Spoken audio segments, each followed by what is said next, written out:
Welcome to the Selling Show, where we unpack, repack, and break down exactly how top experts sell their ideas, their value, and their services. This is your host, David Newman, and you are in the right place if you want better clients, bigger deals, and higher fees.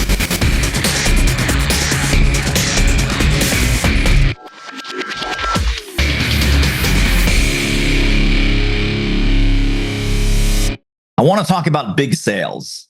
Yeah, not that kind of big, really big, bigger than you've ever imagined. And I got the perfect person. So please welcome Carajane Searcy Moore of huntbigsales.com. Carajane, welcome to the show. Thank you. I'm so excited to be here. We had such a great time in our conversations that I'm just looking forward to continuing that. We are prepped, we are primed, we are ready to rock this thing. Just for the few people on the planet who do not know who you are, would you please just give us a little bit of a professional journey of what brought you to the work that you're doing today? And what were some interesting pit stops along the way? Yeah, so it's one of those things that I don't know. Maybe some people kind of, as a small kid, go dress up at Halloween and go, I want to be a salesperson. That was not me. I wanted to be a doctor, with the stethoscopes. But anyway, made it through college. But, going through college and in my journey, science was not really where I did great in science. I have a bachelor's of science, but I just was not loving where I was going. And so took one of those crazy tests you take, and they're like, hey, you have a high aptitude for business. I'm like, well, who knew? So as a part of that, though, I grew up in Omaha, Nebraska, where was kind of telemarketing central. And so I started on the phone selling at 14, believe it or not, because you can start working at 14 in Nebraska at the time. And my brothers were on the phone at 10 selling paper routes. So they had their own paper routes. So they're selling, people into the paper routes. So we were all about the telemarketing and grew up in that space. And so that's where that's where I started. And looking back, we always were doing big deals. I got out of college. I'm 25. My brother's 26. He and I are working in a telemarketing firm, sitting next to the VP of sales for Citibank, commercial accounts for Citibank. And we're talking about negotiating a contract, and he's trying to do price per dollar per hour, which compares us against our competitors. And we changed the whole conversation to cost of acquisition, which landed us at that age. We got this huge contract, multi-million-dollar, multi-year contract with Citibank. And so somebody had asked me to start this journey, and I started to think back, and it's like, that's where it started. And so my whole career has been through large account sales, whether it was selling software or it was selling medical supplies to great big, huge hospitals and systems, to building and designing and selling beach homes in the millions of dollars. So that's kind of how that started. That's my journey. Tom's journey, who is my business partner, and his journey actually was building and growing businesses. And so he took 4 businesses from less than 10 million to greater than 250 million, all through building this process that he has. Organic growth, large account sales. And so I joined him as he started Hunt Big Sales. And we then have taken this and grown it. And we have consultants and we have licensees. And we are having a great time helping the small to mid-sized market compete against their larger competitors for those larger pieces of business in the marketplace that really just blow up their sales in their organization. And that's what we love to do more than anything. So that's what we do. Totally amazing. Do you remember, I'm curious, do you remember what the 4 companies that Tom worked with did to get from that 10 million to 200 plus million? Yeah, it was all telemarketing. There were telemarketing agencies, business process outsourcing, if you think about it, because of each of them did different aspects of that. So business process outsourcing is kind of where this all started. And then since then, we've moved into almost any vertical of business to business complex sales. So, commercial construction, software, hardware development, healthcare, business process outsourcing, professional services. So precision manufacturing. I mean, I could probably go on, but yeah. Right. Wow. Amazing. Well, and you and I talked in our preliminary conversation about the time that I heard Tom speak about 10, 15 years ago, many, many moons ago. Right. And one of his claims to fame is when he decided to start this firm, that you're now running with him, it was $1 million in year one. It was no, oh, let's do a couple 100,000, then let's get to 750. Then year three, we'll do $1 million. I mean, first 12 months, $1 million, and then 3x, 2x, 10x, all the way down the line. What do you remember being the secret sauce of being a brand new, small at that point? I guess it was just maybe you and Tom, but brand new professional services firm that hits $1 million of revenue in the first 12 months of its existence? Well, I might be a little biased, but you met Tom. It was Tom. I'll be honest. His personality, his charisma, his expertise, right? He had an amazing resume. And because of that, he was in for YPO group. That YPO group, when he left his business and started this, we're all like, oh, wow, can you come help me? Because of who he is and because of how he is. He had endeared himself to a lot of really great growing companies and players that then got him into other speaking engagements, and his knowledge, his expertise, and his charisma, I think, is what got us there. And he'll probably, if you asked him, would say, oh, it was all Carajane. And I think part of it is behind the scenes, he had somebody to go, here, I just had this conversation. I need you to talk to these people. Go take care of this. And so, you have that 1-2 type of punch in an organization. And then the scale was Tom's identical twin brother, my other brother, was also a consultant. So Tom's speaking, Tim's consulting, I'm running operations and sales. And the three of us kind of took each a different arm of the business, and it grew from there. Amazing. I also want to make it clear, and people will see this, of course, when they go to huntbigsales.com. We have some other resources and links to share later, but they'll see this. This is not just another sales training company. You have differentiated and distinguished the three key pillars, all of which I want to talk about. People hire Hunt Big Sales when they want to double their sales, when they want to double their closing speed, or they want to double their company size. This is so brilliant. This is, every other professional services firm, no matter what they do, not just sales training and sales consulting, they look at that, they go, ooh, I want one of those value props, whether it's leadership or strategy or innovation or customer experience. How did you come to those three pillars?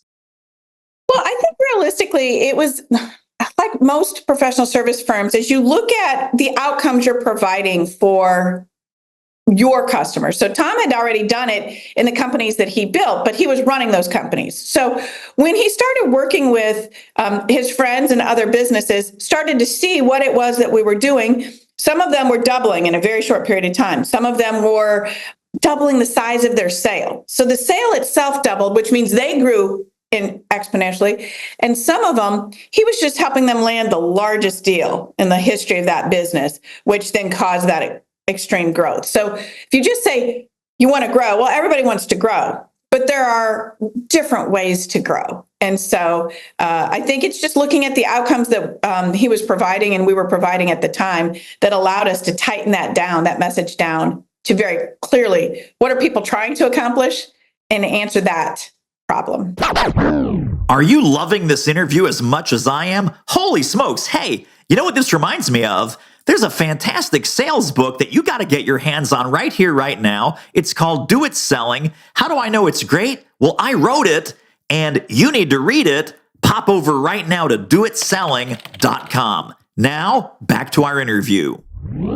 Along the way, the two of you have also written, half a dozen books? Yes. So talk about the book journey. What was the first book? How did that lead to all the follow-up books, including some brilliant books on pandemic sales, post-pandemic sales, how to have executive conversations using executive language? But I don't want to give away the punchline here. Let's talk about kind of each book's function and purpose in expanding the scope of the business. Yeah, so the first book was called Whale Hunting: How to Land Big Sales and Transform Your Company.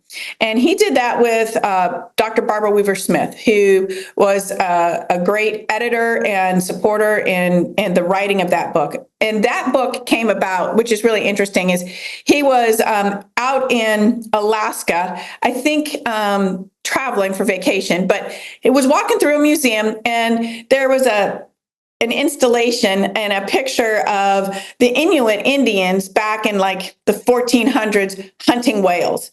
And he's looking at that, and it just hit him as a metaphor for what it's like for small to mid-sized businesses to go after those very large pieces of business in the marketplace. If you think huge whale, and you get this little itty bitty umiak, which is like a canoe with a few people in it trying to hunt a whale. And so he took that metaphor and wrote that story. And so that was the first one. And that was really, I would say, the launching book. It was to help organizations really understand what does it mean to transform your company. And large sales are the way that's going to happen, is a transformation, because it changes everything in the organization, right? So that was the first book. Yeah. And then Tom did a lot of writing, and we got reached out to and asked to write How to Close a Deal Like Warren Buffett off of one of the blogs that Tom had written. McGraw-Hill reached out to us and asked us that they were going to pay us to write this book. And so we did write the book for How to Close a Deal Like Warren Buffett. We have a video program that goes with that, and that's really attached to Growth Institute, which is a scaling up organization. And of course, the marketplace, and it really started to reach a proportion of just painful magnitude, is the RFPs process. And I don't know a large deal that doesn't go through some level of an RFP process. And so our clients were really struggling with that. What does that mean? And then you have whole teams that write RFPs, right? And it becomes a very, very expensive, low yield, necessary part of landing big business. And so wrote the book RFPs Suck, which is a fantastic and provocative title because everybody connects to that idea. But it's really about how do you win big business through the RFP process. And so that one talks about how do you really define, is this an RFP I should be in, and is there a chance to win? 88% of the RFPs have already been defined who's going to win before it's even submitted to the marketplace, which means you have 12% chance to land it. And that's if you know the people, right? So you shouldn't be responding to RFPs, but there's always this fear that you're going to be left out, right? That FOMO. So fast forward, we ended up writing the book Life After the Death of Sales. So Life After the Death of Sales is just kind of showing the projection that the world of sales has shifted. And the marketplace and our clients, as we were talking to, were not connecting to the shifts that were going on in the marketplace, that buying processes were changing. So selling processes must change. And the role of the sales rep needs to change due to the globalization and the digitization and the commoditization in the world. A lot of those roles were going away. And so salespeople, to be really productive, had to take on a new role. Sales leadership had to take on a new role. A CEO's role and responsibility has shifted in that. So wrote that book to help answer some of those challenges in the marketplace. Then shortly after that, COVID hit. That was a stopper for like most people. And one of the biggest things back in March, it was March 16th when we kind of put the world 2020 down. Our clients are going, what do I do with these people? They're used to being out and having coffees and meeting people. And what do I do with these people? And so that's when it dawned on us, I've been on the phone selling $1 million contracts over the phone for years. I didn't travel to sell at all. And so we wrote the book, How to Sell in Place, to help our clients in the marketplace really make that shift. What does it look like to start to do business over the phone versus in face-to-face? And we built a video program then in 2020 to support that book. We launched the book in May, just 2 months after the shutdown, to get it out to the marketplace. So that's what kind of took us for a little while. We relaunched Life After the Death of Sales again, then back post-COVID. And then since that book, we are at the newest book that we launched last September. And that is The Secret to Big Sales: How to Use Executive Language to Close more deals. Once again, each of these books are designed to address certain challenges that our client base and the marketplace is facing. Yeah. And when you're trying to close big deals, the biggest challenge that we're seeing is the sales force isn't able to really get into and stay at the executive table where big deals are done. And so they're getting kind of referred down, and because you get sent to whom you sound like. And if you sound like a director, you're going to get sent to a director. And so the problem is they didn't have the language, the expertise, or the wherewithal to really play at that C-suite level. And for the mid-market to grow in this new world, you have to land large deals or you're going to be behind the market in the market growth. And so you have to learn, your team has to learn, you have to learn the language, the process of large deals. So good, so good. And I think also the thing that I took away from the executive language lessons that are in that book, it's not just the words, it's your posture, right? It's the way it's about confidence, it's about certainty, it's about doing your homework, it's about almost knowing that prospect or that prospect company better than they know themselves. Yes. And asking high level, strategic, penetrating questions.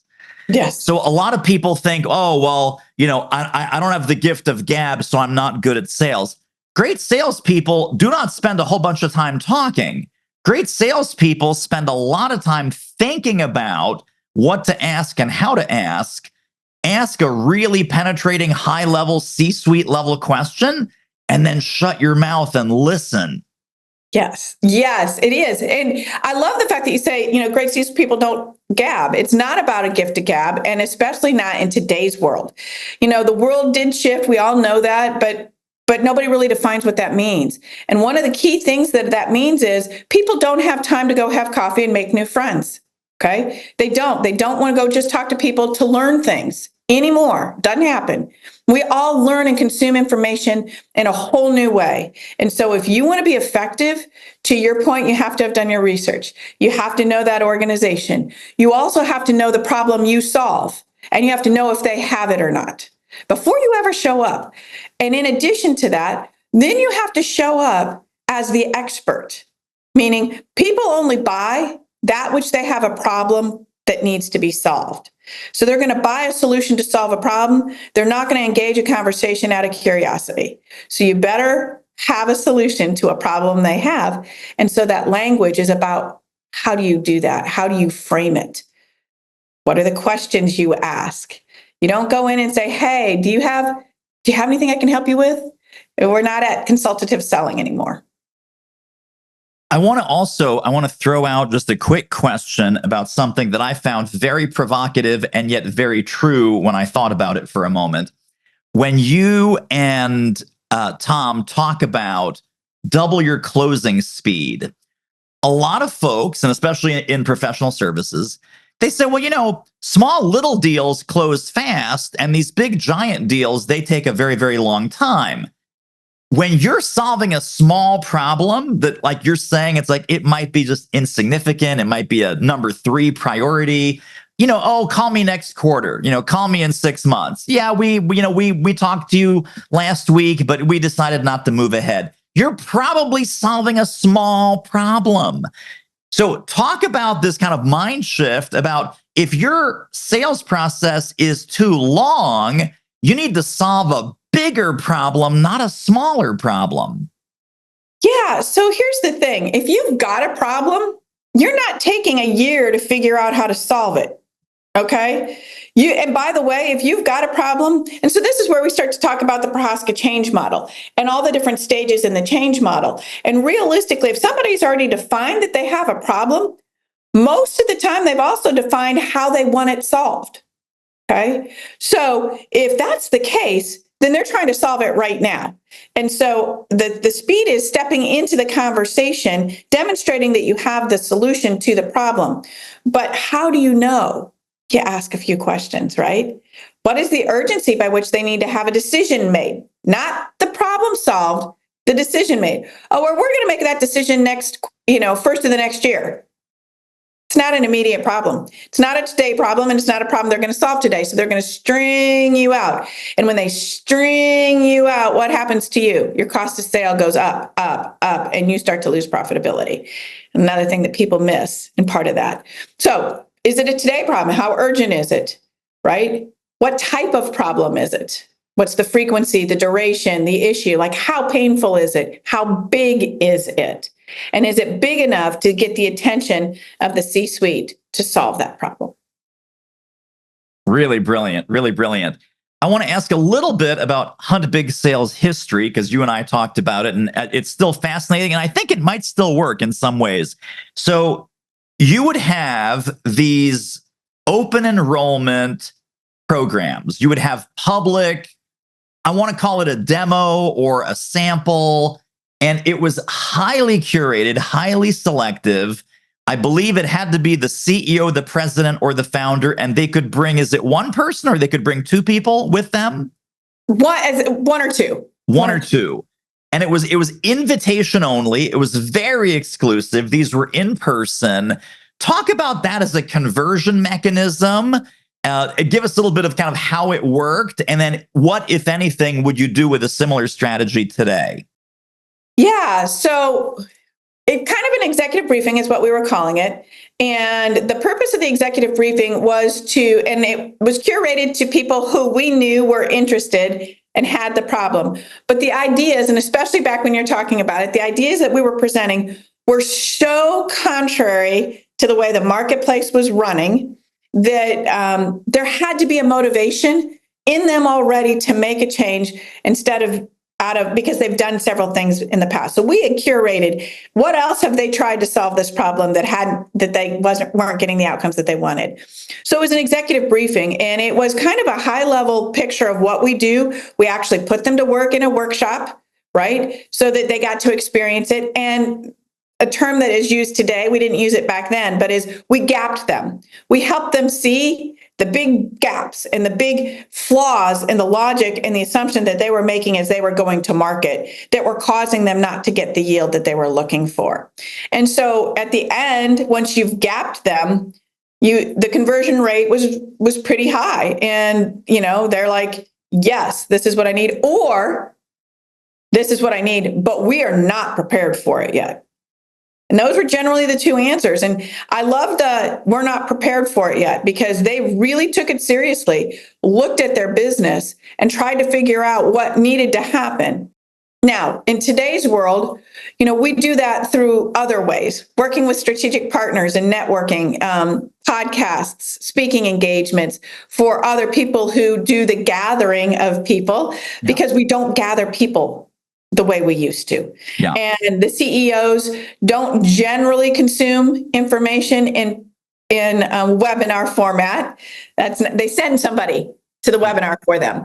And what I will tell you is our solution and who we solve it for is the CEO. It is not the VP of sales, because the VP of sales doesn't have the problem we solve.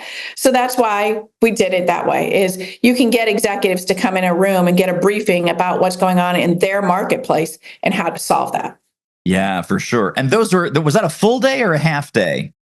We ran two different ones. I think the full day was far more successful because of the ideas and the meatiness of what we were doing. It really needed their attention.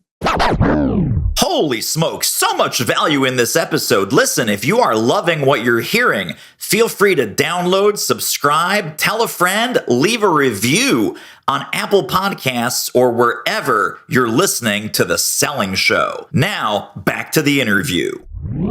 Now, you also have, in addition to your internal team that does all this fantastic sales coaching, sales training, and sales consulting, you mentioned certified trainers, certified consultants.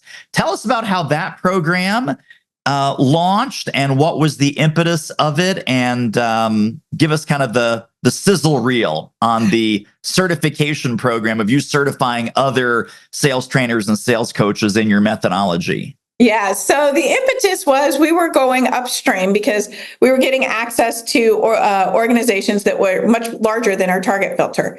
And coming in and working with a smaller team, their national accounts team is what most people call them, enterprise sales team, to help them go land those big deals for those bigger companies against their bigger competitors.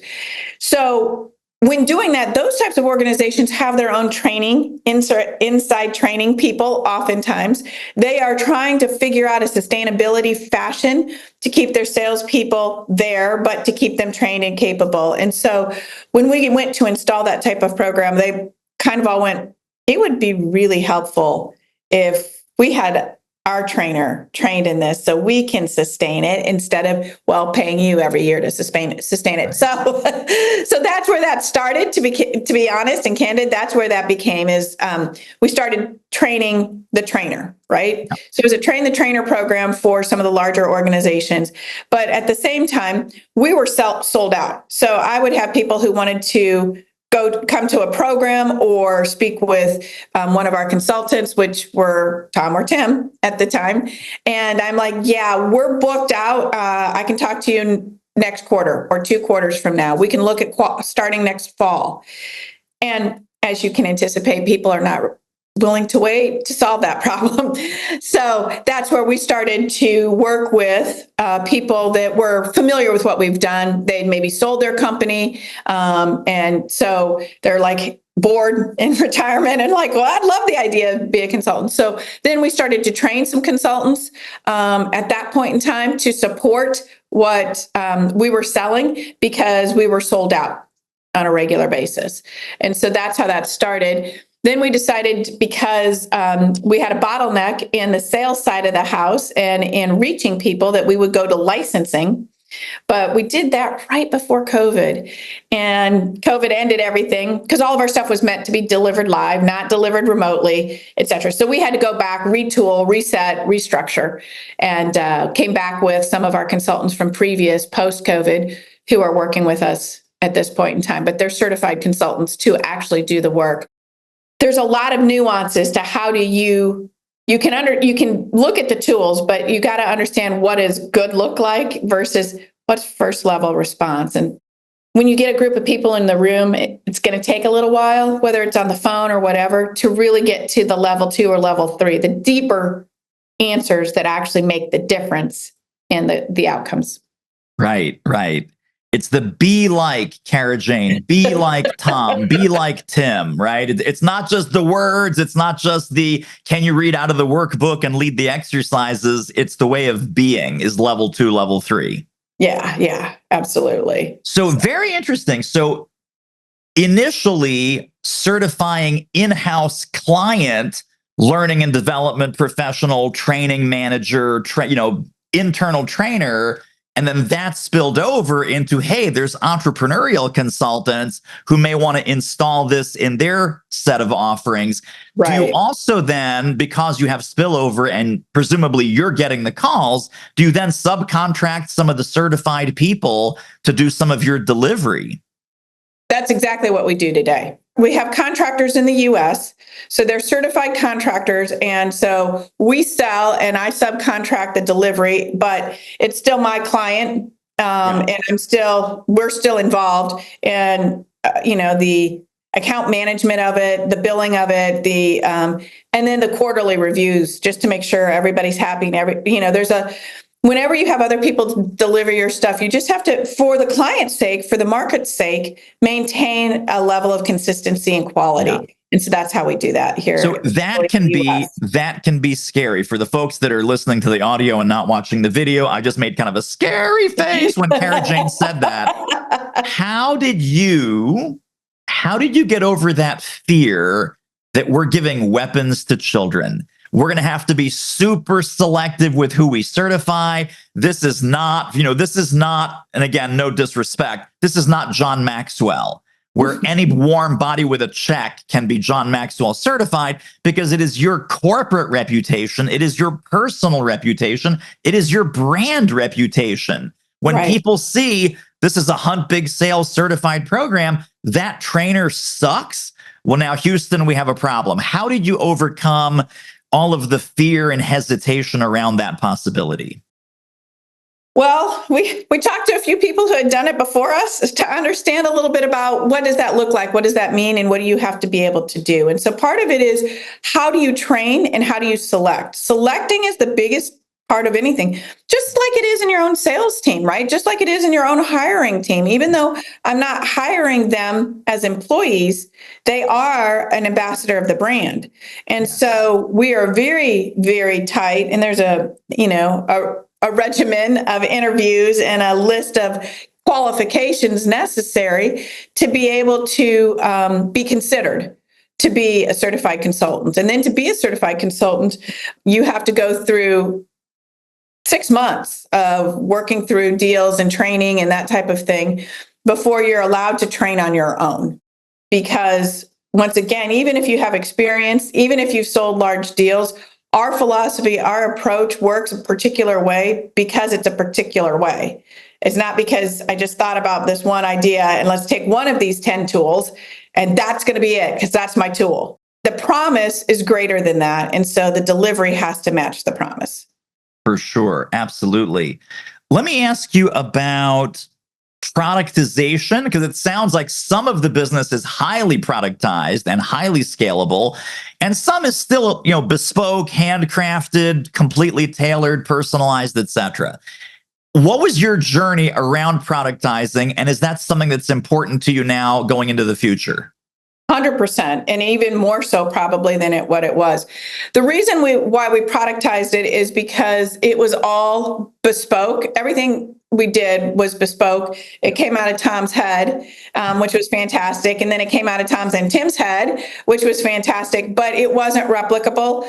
And yet they were building these amazing tools that you could use in multiple places, right? So I'm the one that said, we are going to take and make product out of this because this is how we're going to scale. Operationally, as I was running the business, operationally, I can't run a bespoke account and have each of them with 10, 15 accounts that are all ran separately and have account management, have any clue what to do and how to know if it's right or wrong or whatever. So operationally, we couldn't do it that way anymore. So that's why we built the tools. And the first set of tools we built, and you learn by all the mistakes, right? All the mistakes. So we built these great workbooks. They were, everybody's like, your materials are fantastic. They're amazing. And everybody was filling out the workbooks because we were doing everything live, and they were filling out the workbooks and they could take them with them. It was fantastic. You know what? I didn't have a workbook that was completed because we thought everybody understood what would go into a workbook. So all of the open spaces that you filled out, we were riffing. That's not replicable. So we got the operations of the program. This is the workbook they're going to do. This is the time. This is how we're going to schedule it. So we got the operational side, but we didn't get the delivery side scalable until much later because it was still Tom and Tim doing it for quite a while. And then the people that initially were our contractors had gone through all of it. And so they kind of knew it. But what we learned is we weren't getting renewals. We weren't getting the renewals of our clients because it wasn't quite right. So we needed to get it right to scale. Yeah, I want to pick up on that word renewal, because renewal is different than reselling. Talk a little bit about your journey around a subscription model or some source of monthly recurring revenue. Is that something that is already happening and or getting bigger? It is happening in a very small segment of the world as we're working through that. So we have a platform that contains all of our digital content. We have like 16 digital programs. They have downloaded worksheets. In some cases, those programs require coaching, like the Secret to Big Sales program requires coaching. It's not well implemented on their own. So we have all of that. We have it curated. Productizing is really important to our business, to the scalability of our business, to the value of our clients, to the value of our consultants, right? Yeah. So that's really important. And so we're doing that and we'll continue to do so. But when we talk about how that goes, it's a challenge, right? It's a challenge to productize. And so it's a constant, ever changing process because the platforms are changing. The way people consume information is changing. And then people don't want 15 different software stacks either. So trying to sort through that as the marketplace goes into AI and what do they do and where does that go? Yeah, so brilliant. Both exciting and a little bit bumpy with all of the new technologies and platforms and AI and GPTs and who knows what. Well, this was so fantastic. Carajane, thank you, thank you, thank you. I know people are going to want to get connected and stay connected to more of your brilliance. Where can we send people? What links should we share in the show notes? Yeah, so absolutely. So our website, huntbigsales.com, is the best place to get to us. And for your listeners, we're offering a free consultation. And that would be for the first 3 that go ahead and register at Hunt Big Sales. If you get to that landing page on the lower right, there's going to be a bright orange button that says schedule a consultation. Jump there. The consultation is not a selling consultation. It's just to help you assess your sales, help you figure out or answer a question about your sales, or even coach on a large deal that you might have. So that would be the first place I would go. We also have, in the resource page, we have 100 of curated blogs and articles, like that confidence you were talking about. Tom wrote a blog called Brando Don't Audition. That's so that good. Confidence Arlen Brando had when he was out there, he didn't do auditions, and you either hired him or you didn't. And that's kind of the idea that we want to give a confidence as we walk into sales in today's world, right? So resources like that are off of the resource. We have blogs. We have lots of books. You can find our books either on Amazon or through our website, which will then take you to Amazon. So if you click and look up Tom Searcy, you'll get the list of all 6 books that are available for purchase there. Those are 3 great ways to get a hold of us. Should folks connect on LinkedIn?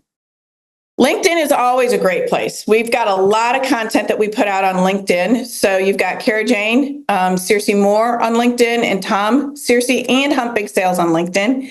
We also have an Instagram page and a Facebook page. So we are social media. You're everywhere. You're just everywhere. You're just like Visa, everywhere you want to be. So that's all right. Of those fantastic resources with direct links are under this episode at thesellingshow.com. Carajane, thank you for sharing all of this brilliance. Amazing front of house strategies, a little peek into how the sausage is made, also incredibly valuable.